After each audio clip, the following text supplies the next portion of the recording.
In this video, I'm going to show you how to charge your BOYA by V10 microphone properly so it's both fast and safe. A good charging routine will keep your mic working at its best for a long time. First, check that you have the original USB-C charging cable that came with your BOYA by V10.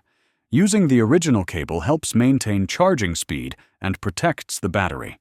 Plug one end of the cable into the microphone's charging port and the other end into a reliable power source, like a wall adapter, power bank, or your computer's USB port.